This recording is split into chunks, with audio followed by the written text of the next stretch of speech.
The following program deals with controversial subjects. The theories expressed are not the only possible interpretation. The viewer is invited to make a judgment based on all available information. Tonight on Sightings, have our shuttle astronauts captured photographic proof of real Star Wars between extraterrestrials and our military? Then, for almost 2 centuries, this small Texas town has witnessed bizarre glowing balls of light. Are they natural phenomenon or alien spacecraft? Tonight, the mystery of the Marfa Lights.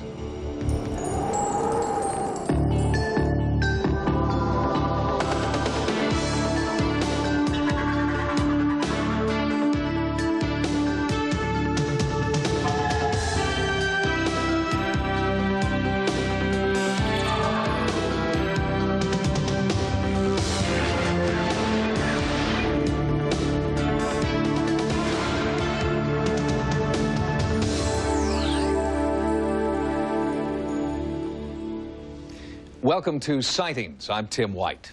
Tonight, startling new pictures of a UFO encounter that has top analysts locked in a heated debate. The authenticity of the pictures is above suspicion because they were taken by specialists aboard the Space Shuttle Discovery. For the past year, the United States government has avoided discussing what is potentially the most important 30 seconds of video footage to have emerged from the U.S. space program. The footage looks fairly innocuous, but some believe that something is going on here NASA doesn't want us to know about. On September the 12th, 1991, STS-48 lifted off into space for what NASA officials expected to be a routine shuttle mission. But what Discovery's cameras would capture high above the Earth during that mission would prove to be anything but routine. I heard one or two of the astronauts exclaim over shortwave radio, "What is that? What is that?" NASA says the objects could be space ice, satellites, or debris. Ufologists interpret the footage as either alien spacecraft engaged in armed battle or an armed response to alien spacecraft by SDI, the so-called Star Wars defense system.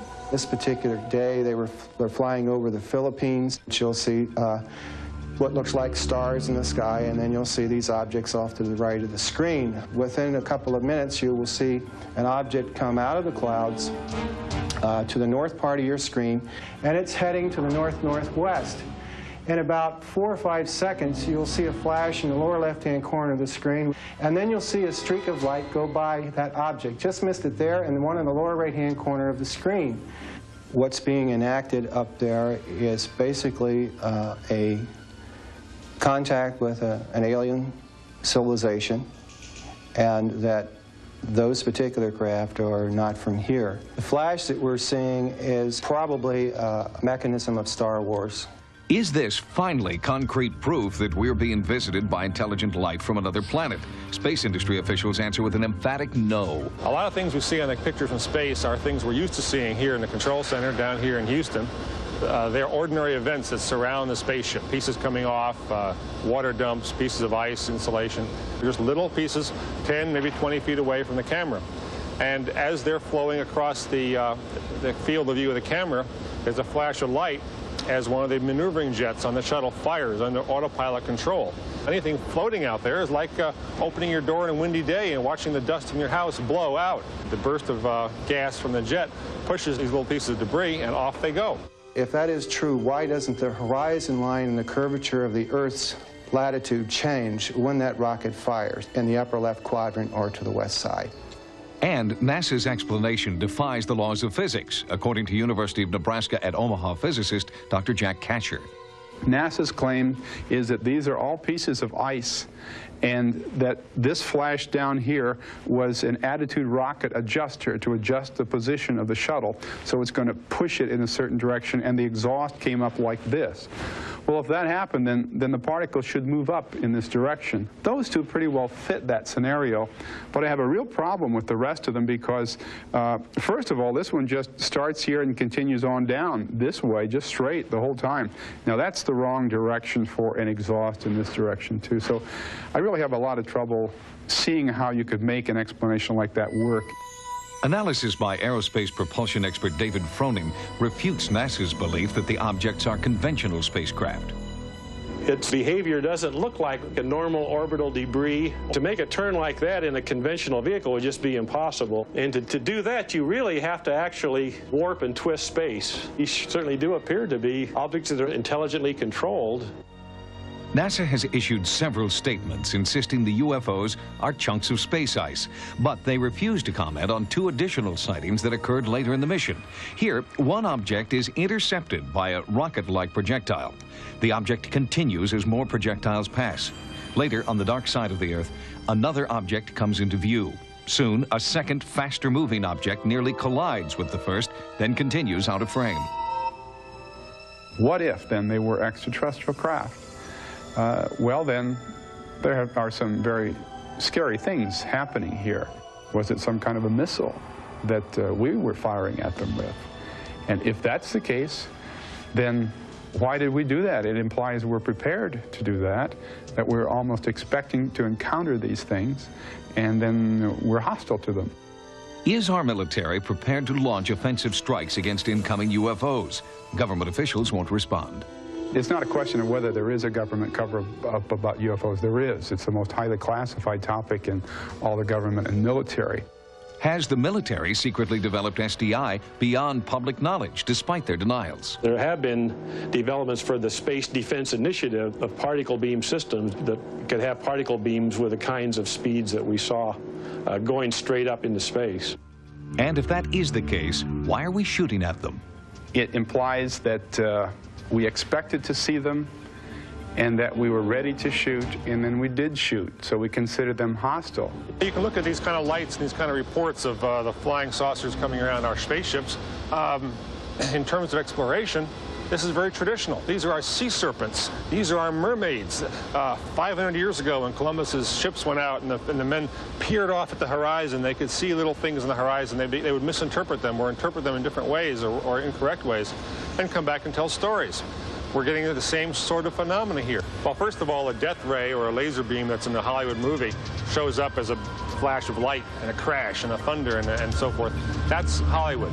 In reality, these kinds of beams in space are invisible because they have nothing to show up on except a target. So you would not see a beam going across the picture.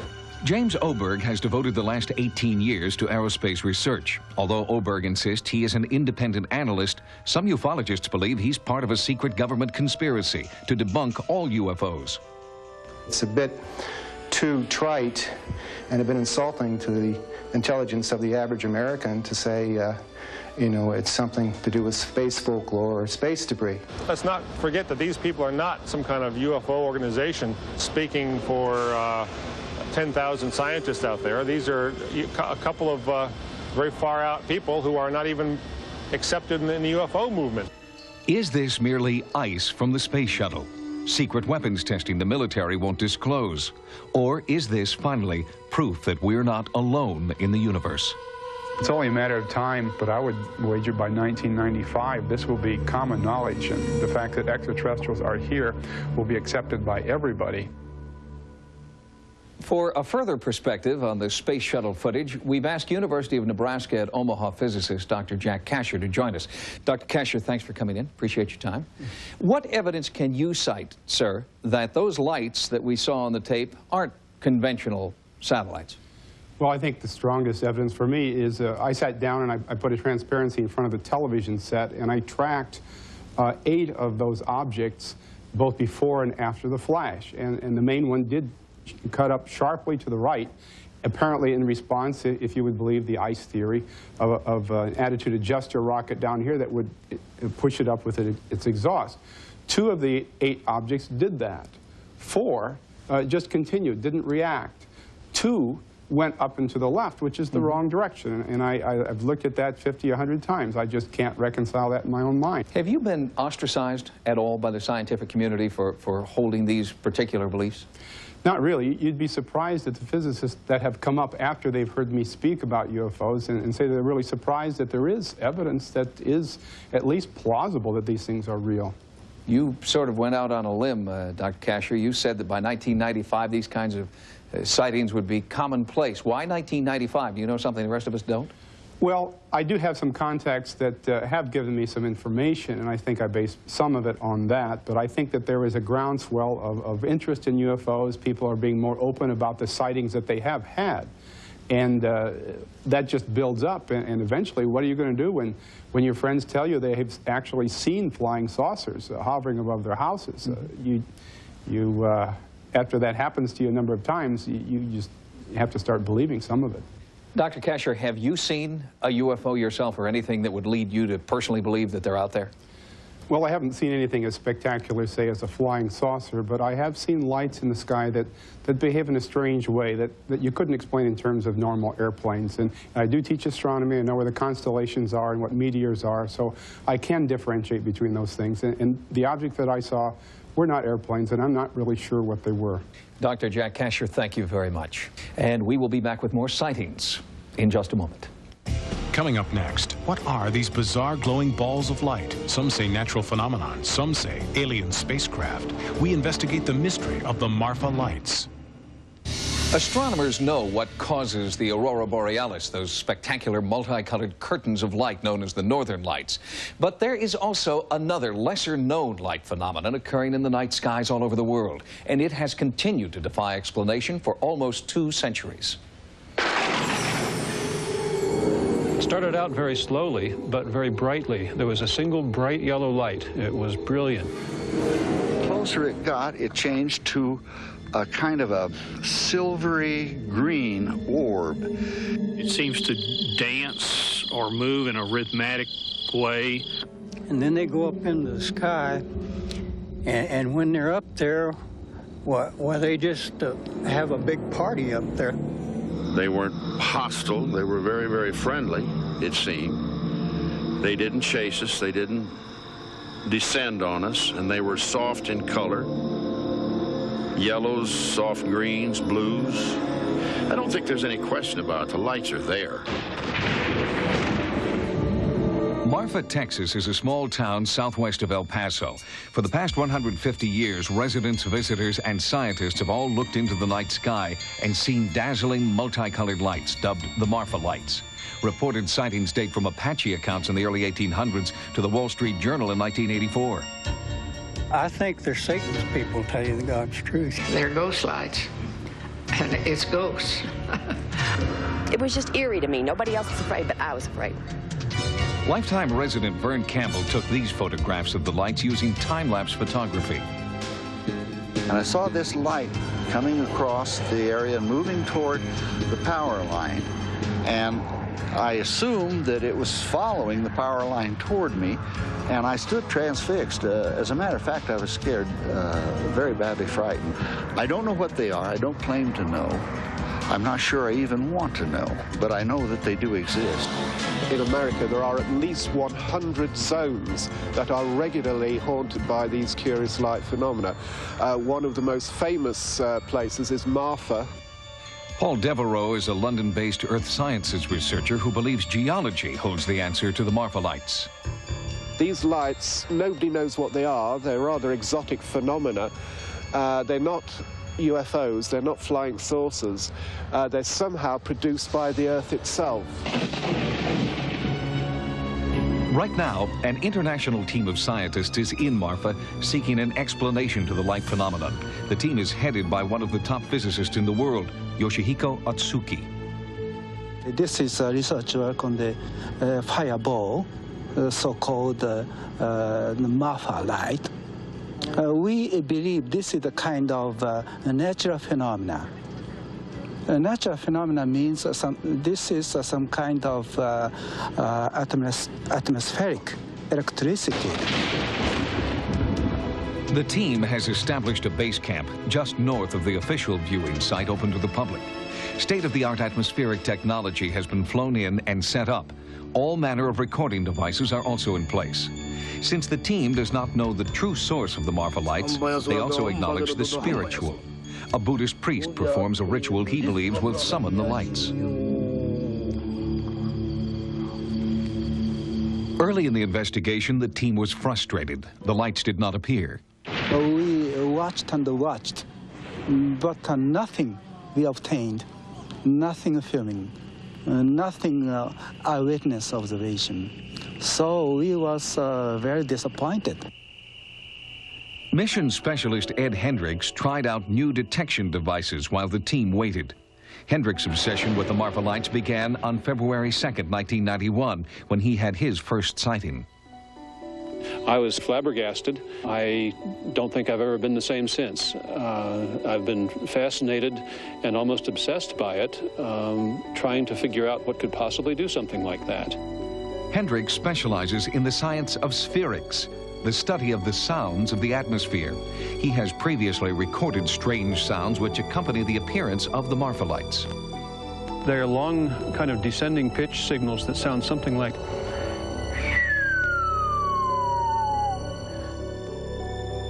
On September 1st, 1992, as Hendricks set up his equipment, the team's first light suddenly appeared on the horizon.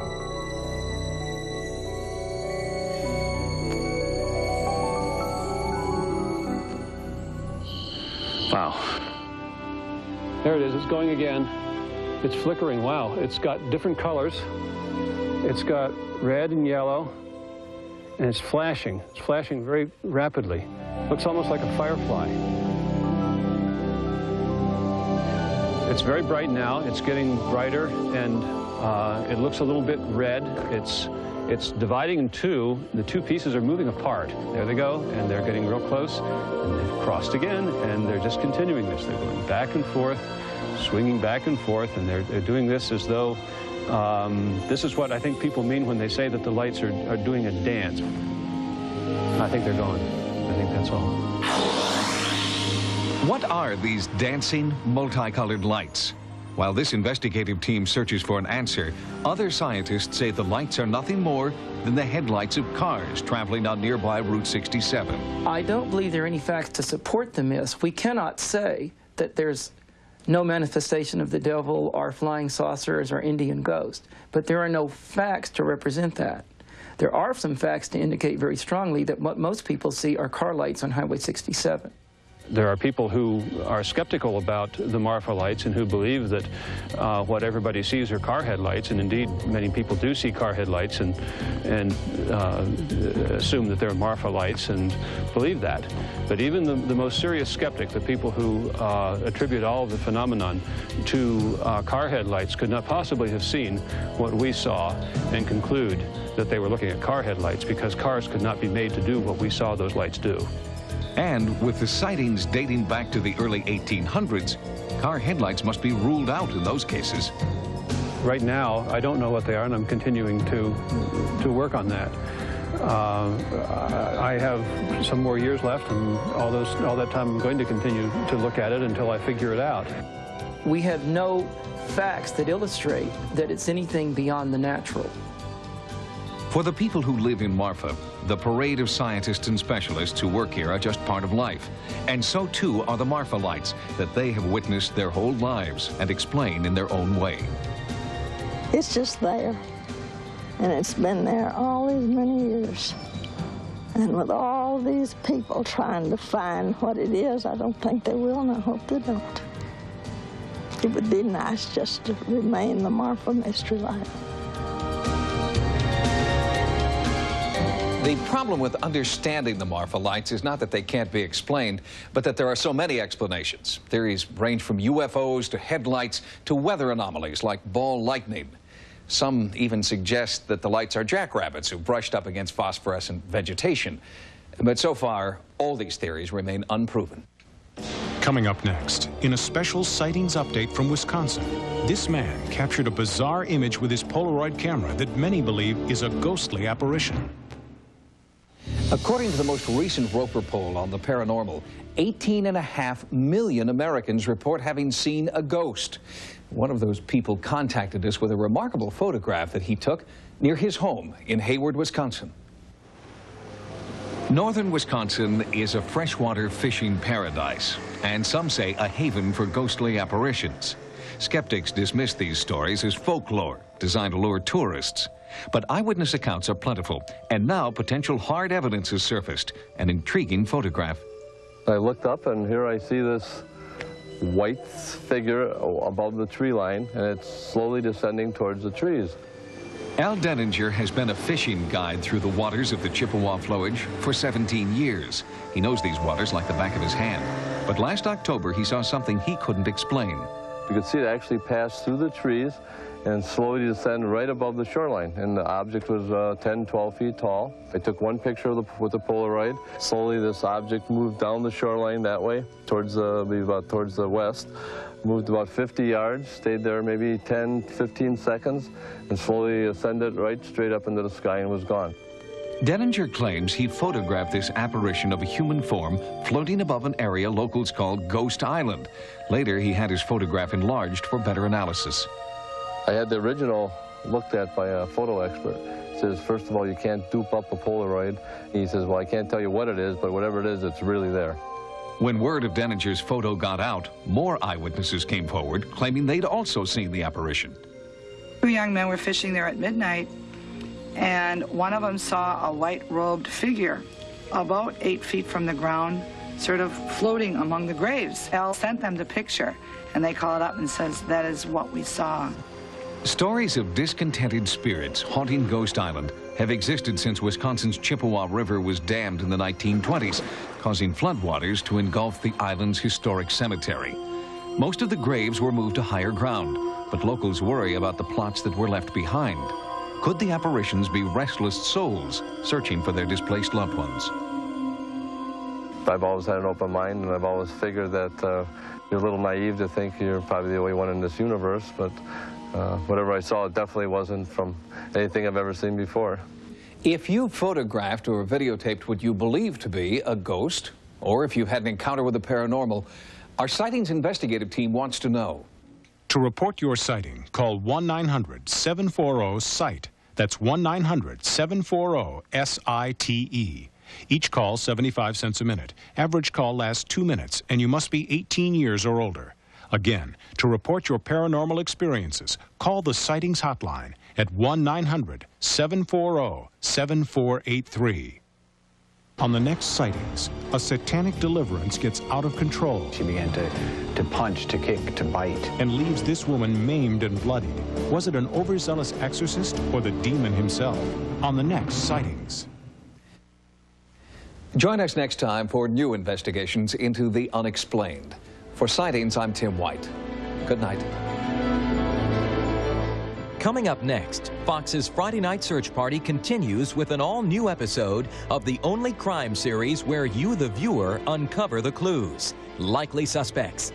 And tomorrow, you'll laugh out loud at the new Fox comedy in the tradition of In Living Color, The Edge. A lot of shows claim to be outrageous, but only one takes you to The Edge. Tomorrow, after a full hour of cops and an all-new Code 3. Now, stay tuned for Likely Suspects.